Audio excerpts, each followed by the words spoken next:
নমস্কাৰ ফ্ৰেণ্ড, নতুন এটা ভিডিঅ'লৈ আপোনালোক সকলোকে পুনৰবাৰ স্বাগতম জনাইছোঁ ফ্ৰেণ্ডছ।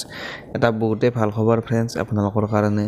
অসম স্বাস্থ্য বিভাগৰ ফালৰ পৰা নতুনকৈ পুনৰ ভেকেঞ্চি মুকলি কৰা হৈছে। তো স্বাস্থ্য বিভাগৰ ফালৰ পৰা প্ৰায় আপোনালোকৰ 2000তকৈ অধিক ভেকেঞ্চি মুকলি কৰা হৈছে। তো 2204টা আপোনালোকৰ টোটেল ভেকেঞ্চি মুকলি কৰা হৈছে।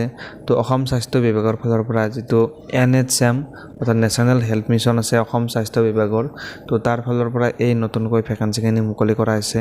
তো আপোনালোকে যদিহে ফ্ৰেণ্ডছ অসমৰ স্বাস্থ্য বিভাগত আপোনালোকে চাকৰি কৰিব বিচাৰে, তো আপোনালোকে এই ভেকেঞ্চিখিনিৰ ডিটেইলছখিনি আপোনালোকে জানিব লাগিব। তো জনাৰ পিছত আপোনালোকে এপ্লাই কৰিব পাৰিব। তো আপোনালোকে কিমান মানে কি পষ্টৰ আপোনালোকৰ ভেকেঞ্চি মুকলি কৰা হৈছে, তো আপোনালোকৰ যদি এপ্লাই কৰিব বিচাৰে আপোনালোকৰ এডুকেশ্যন কোৱালিফিকেশ্যন কিমান লাগিব, তো কোনে এপ্লাই কৰিব পাৰিব, সকলোবিলাক ডিটেইলছ আপোনালোকক জনাই দিম এই ভিডিঅ'টোত। আপোনালোকে কণ্টিনিউ ভিডিঅ'টো শেষলৈ চাই থাকিব, আপোনালোকে ভিডিঅ'টো স্কিপ কৰি নিদিব। তো আপোনালোকক গোটেইখিনি ডিটেইলছ আপোনালোক জনাবলৈ চেষ্টা কৰিম এই ভিডিঅ'টোৰ মাজেৰে। তো গতিকে ফ্ৰেণ্ডছ আপোনালোকে যদি নতুনকৈ আমাৰ চেনেলত ভিজিট কৰিছে আপোনালোকে চেনেলটো ছাবস্ক্ৰাইব কৰি পেলাই কিন্তু প্ৰেছ কৰি ৰাখিব, যাতে আহিবলগীয়া নটিফিকেশ্যনবোৰ অৰ্থাৎ আপোনালোকৰ যিবিলাক আপোনালোকৰ জবৰ আপডেট দি থাকোঁ, তো আপোনালোকে নটিফিকেশ্যনবিলাক আপোনালোকে লাভ কৰি থাকিব। তাৰ কাৰণে আপোনালোকে চেনেলটো ছাবস্ক্ৰাইব কৰি ৰাখিব। তো এতিয়া বলক ফ্ৰেণ্ডছ আপোনালোকক যিখিনি স্বাস্থ্য বিভাগৰ ফালৰ পৰা নতুনকৈ ভেকেঞ্চি মুকলি কৰা হৈছে NHM নেশ্যনেল হেল্থ মিছনৰ ফালৰ পৰা, তো সেই ভেকেঞ্চিখিনি ডিটেইলছ আপোনালোকক ষ্টেপ বাই ষ্টেপ আপোনালোকক জনাই দিওঁ। তো মই আহিছোঁ আপোনালোকৰ যিটো নেশ্যনেল হেল্থ মিছনৰ যিটো অফিচিয়েল ৱেবছাইট আছে সেই ৱেবছাইটটোলৈ আহিছোঁ। আপোনালোকে স্ক্ৰীণত দেখিবলৈ পাই আছে ফ্ৰেণ্ডছ, ইয়াত আপোনালোকৰ national health mission new Assam Assam new বুলি ইয়াত আপোনালোকক যিটো অফিচিয়েল নটিফিকেশ্যন হয় সেই নটিফিকেশ্যনখন আপোনালোকক দেখুৱাই দি আছোঁ। তো আপোনালোকে এই যিটো অফিচিয়েল ৱেবছাইট আছে লিংকটো আপোনালোকে ডেছক্ৰিপশ্যনত পাই যাব। তো আপোনালোকে নটিফিকেশ্যনখন দেখুৱাই দি আছোঁ ফ্ৰেণ্ডছ, আপোনালোকক অলপ সময় ৱেইট কৰিব। Advertisement for the post of staff nurse NHM আৰু আপোনালোকৰ এডভাৰটাইজখন দেখুৱাই দিছোঁ ফ্ৰেণ্ডছ। আপোনালোকে স্ক্ৰীণত দেখিবলৈ পাই আছে ফ্ৰেণ্ডছ, এইখন আহিছে ফুল নটিফিকেশ্যন হয়।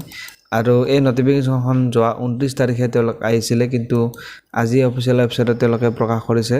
তো ইয়াৰ আপোনালোকৰ যিটো ভেকেঞ্চি হ'ব, ভেকেঞ্চিখিনিত এপ্লাই কৰা ডেটটো এইটো দিছে যে আপোনালোকে এই ভেকেঞ্চিখিনিত 1 আগষ্টৰ পৰা অৰ্থাৎ অহাকালিৰ পৰা আপোনালোকে এই ভেকেঞ্চিখিনিত এপ্লাই কৰিব পাৰিব।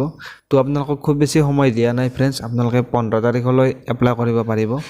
তো 15 তাৰিখ অৰ্থাৎ 15 আগষ্টলৈ আপোনালোকে এপ্লাই কৰিব পাৰিব। আৰু যিটো পোষ্ট নাম সেইটো হৈছে আপোনালোকৰ ষ্টাফ নাৰ্ছৰ কাৰণে এই ভেকেঞ্চিখিনি মুকলি কৰা হৈছে। টোটেল আপোনালোকৰ 2204টা টোটেল ভেকেঞ্চি মুকলি কৰা হৈছে। তো আপোনালোকে এটা ভাল চেলাৰী লাভ কৰিব, 20,000 টকা আপোনালোকে পাৰ মান্থ চেলাৰী লাভ কৰিব। আৰু আপোনালোকে এই পোষ্টত অৰ্থাৎ এপ্লাই কৰিবৰ কাৰণে যিহেতু এইটো ষ্টাফ নাৰ্ছৰ পোষ্ট হয়, গতিকে আপোনালোকে সকলো কেণ্ডিডেটে এই পোষ্টত এপ্লাই কৰিব নোৱাৰে। যিসকলে ইতিমধ্যে নাৰ্ছৰ পঢ়িছিলে বা আপোনালোকে কোৰ্চটো কৰি থৈছে, আপোনালোকে ইয়াত কোৱালিফিকেশ্যনটো দিছে। যদি আপোনালোকে BSc নাৰ্ছিং কৰিছে তো আপোনালোকে এপ্লাই কৰিব পাৰিব। যদি আপোনালোকে BSc নাৰ্ছিং কৰা নাই, তো আপোনালোকে যদি GNM অৰ্থাৎ GNM নাৰ্ছিং আপোনালোকে কৰিছে, GNM course pass from any nursing স্কুলৰ পৰা যদি আপোনালোকে GNM নাৰ্ছ কৰিছে, তো আপোনালোকে এপ্লাই কৰিব পাৰিব। বা আপোনালোকে institute recognised by Indian nursing council and registered with Assam nurse midwife অৰ্থাৎ আপোনালোকে যদি ANM নাৰ্ছ কৰিছে, তো আপোনালোকে এপ্লাই কৰিব পাৰিব। তো আপোনালোকৰ এইটো কোৱালিফিকেশ্যন আপোনালোকৰ লাগিব। আৰু ফ্ৰেণ্ডছ আপোনালোকক ইয়াক ৰিজাৰ্ভেশ্যন দি দিয়া হ'ব। তো কাষ্ট অনুযায়ী আপোনালোকৰ ৰিজাৰ্ভেশ্যনবিলাক থাকিব। তো আপোনালোকৰ ইয়াত দিছে যে আপোনালোকৰ যিটো ভেকেঞ্চি হয়, ভেকেঞ্চিখিনিৰ আপোনালোকৰ যিটো কাষ্টটো আছে আপোনালোকৰ ভেকেঞ্চি কিমান আছে ইয়াত দি দিয়া হৈছে। তো আপোনালোকৰ যিটো অ'পেন কেটেগৰী সকলো কেণ্ডিডেটে ইয়াত আপোনালোকে কম্পিটিশ্যন কৰি চাকৰি ল'ব পাৰিব। তো ইয়াত আপোনালোকৰ 1701টা ভেকেঞ্চি আছে। OBC MOBCত 44টা ভেকেঞ্চি আছে। ST PIT ইয়াত কোনো ধৰণৰ ভেকেঞ্চি নাই। ST HCৰ আছে 80টা ভেকেঞ্চি। SCৰ আছে 2009টা ভেকেঞ্চি। আৰু ট্ৰাইবৰ কাৰণে আছে অৰ্থাৎ যিসকল চাহ বাগিচা কেণ্ডিডেট আছে তেওঁলোকৰ কাৰণে 170টা ভেকেঞ্চি ৰিজাৰ্ভেশ্যন ৰখা হৈছে। তো ইয়াত আপোনালোকৰ বয়সটো দিছে যে আপ টু আপোনালোকে 40 বছৰলৈকে এপ্লাই কৰিব পাৰিব। ইয়াত কোনো ধৰণৰ মিনিমাম বয়সটো ইয়াত দিয়া উল্লেখ কৰা নাই। তো আপোনালোকে যিসকল ST SC কেণ্ডিডেট হয় অৰ্থাৎ চিডিউল কাষ্টৰ পৰা আপোনালোকে বিলং কৰে, তো আপোনালোকে 5 বছৰ ৰিলেক্সেশ্যন লাভ কৰিব, অৰ্থাৎ আপোনালোকে 45 বছৰলৈকে এপ্লাই কৰিব পাৰিব। আৰু যিসকল OBC MOBC কেণ্ডিডেট হয় তেওঁলোকে 3 বছৰ এজ ৰিলেক্সেশ্যন লাভ কৰিব।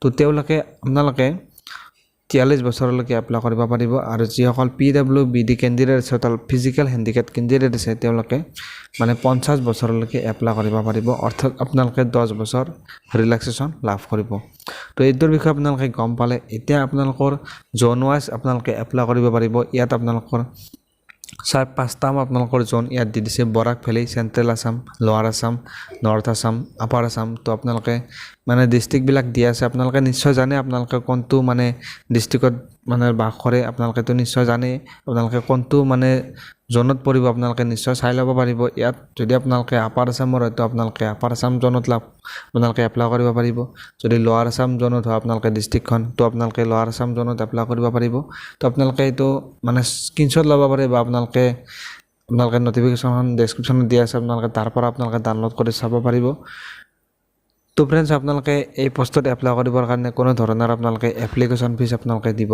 নালাগে তো আপোনালোকৰ সিলেকশ্যন প্ৰচেছটো কেনেকুৱা হ'ব তো আপোনালোকৰ যিটো অফিচিয়েল ৱেবছাইট আছে nham.assam.gov.in এই ৱেবছাইটটোত আপোনালোকে ভিজিট কৰি থাকিলে আপোনালোকে চাব পাৰিব আপোনালোকৰ ভিজিট কৰি থাকিব আপোনালোকৰ যিটো মানে সিলেকশ্যন প্ৰচেছ সেই প্ৰচেছটো আপোনালোকে চেক কৰি চাব পাৰিব তো আপোনালোকে যদি মানে কোৱালিফিকেশ্যন মিলে আপোনালোকে যদি নাৰ্ছ আপোনালোকে কোৰ্চটো কৰি থৈছে তো আপোনালোকে এপ্লাই কৰিব পাৰে তো যিহেতু সকলো কেণ্ডিডেটে এপ্লাই কৰিব নোৱাৰে তেওঁলোকে মানে আপোনালোকৰ কোনোবা চিনাকি আছে আপোনালোকৰ বন্ধু আছে তো আপোনালোকে ভিডিঅ'টো তেওঁলোকৰ মাজলৈ শ্বেয়াৰ কৰি দিব পাৰে কাৰণ আপোনালোকৰ যদি এই মানে শ্বেয়াৰ কৰি দিয়ে আপোনালোকে তেওঁলোকৰ হয়তো আপোনালোকৰ সুবিধা হ'ব তেওঁলোকে যদি মানে গম পোৱা নাছিলে বা আপোনাৰ নটিফিকেশ্যনটো তেওঁলোকে পোৱা নাছিলে তো তেওঁলোকৰ সুবিধা হ'ব গতিকে আপোনালোকে ভিডিঅ'টো শ্বেয়াৰ কৰিব পাৰে তো আপোনালোকৰ হোৱাটছআপত আপোনালোকে ভিডিঅ'টো শ্বেয়াৰ কৰি দিব তো ফ্ৰেণ্ডছ আপোনালোকে যদি আপডেটটো ভাল পালে তেনেহ'লে ভিডিঅ'টো আপোনালোকে লাইক কৰি দিব ফ্ৰেণ্ডছ আপোনালোকে যদি নতুনকৈ আপোনাৰ চেনেলটোত ভিজিট কৰিছিলে আপোনালোকে চেনেলটো ছাবস্ক্ৰাইব কৰি বেল আইকনটো